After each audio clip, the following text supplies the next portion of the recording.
thank the committee because we were among the last to present our memorandum. As you all probably know, and it is good to remind you, we are living in a county which has a population of about 2.7 million people as of today. It was 2.4 in 2019. It is about 2.7 and above. Now, these are people where 60%, over half, are living in rural areas, in urban areas. When we say urban areas, you have to remember there is a lot of services that come with it. Collection of garbage, water, fire, and so on and so forth. It's not like living in rural areas. We are also the second most populous county in the whole country after Nairobi. We are actually the 5th largest contributor to the country's GDP. That does not commensurate with the amount of money that we receive. As an outgoing governor, I can tell you that the shared revenue that we receive can hardly actually provide any service to Kiambu.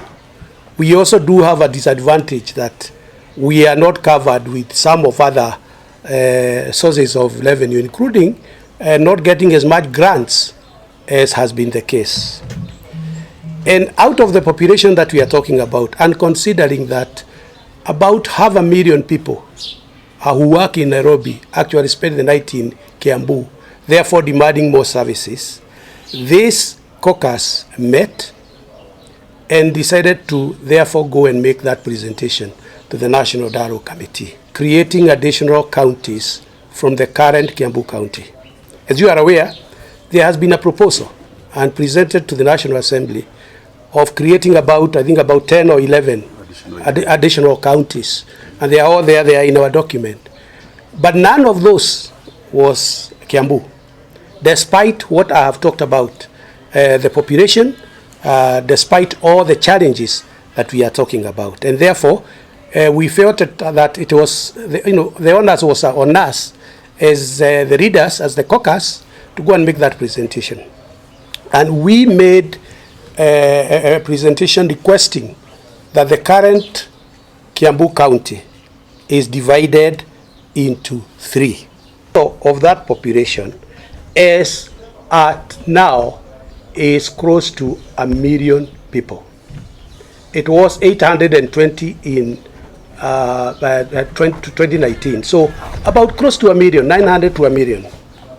The second county that we are proposing to be hived off of the current Kiambu County is Kiambu East, to comprise of Kiamba with a population of 240,000 people, Kiambu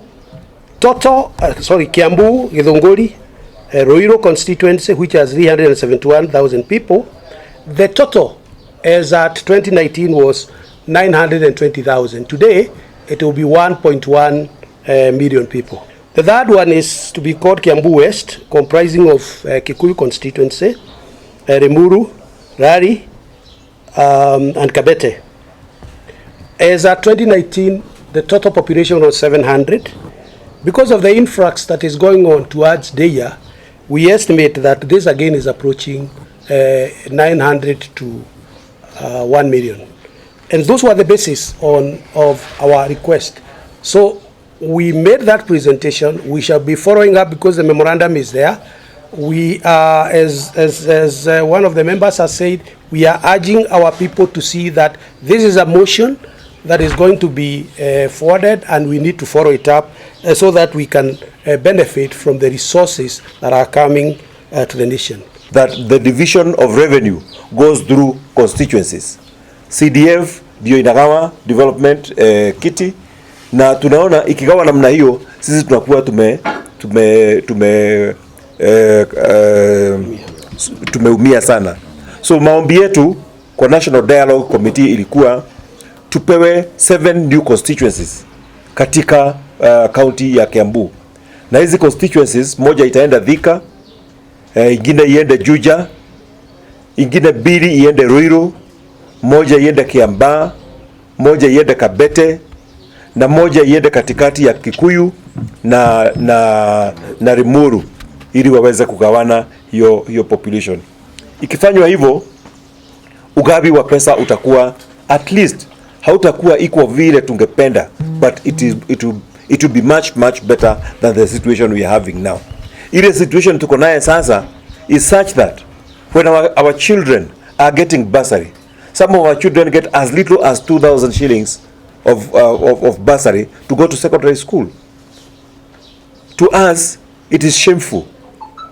It is very shameful when we are doing this. Article 204 of the Constitution and its attendant sub-articles are very clear on what the Equalization Fund is about and how it should be used. And that is primarily for the provision of water, electricity, health services, roads, etc.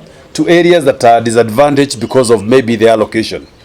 There's this perception that Kiambu is a very rich area. It is true that we have a lot of arable land, but also within Kiambu, we have areas that are marginalized because of the allocation, because of weather patterns, and therefore are not able to compete effectively from an economic point of view. That is why we are pitching for Equalization Fund, so that some areas, and I can name some areas that are totally disadvantaged, and in fact some of them are already included the gazettement that gazetted the ASOS some time back. We have areas like in Lari, we have areas like the Escarpment and Kejabi. These areas are to a large extent ASOL areas. We have Kikuyu, where we have areas in Kikuyu like Karai, Nashu. In Limuru we have Deia. In Thika we have Goliba, Gatuanyaga. In Juja we have Morera and Kalimoni areas. These areas have a cumulated population of more than 500,000 people who experience exactly the same conditions that are experienced in those other marginalized areas.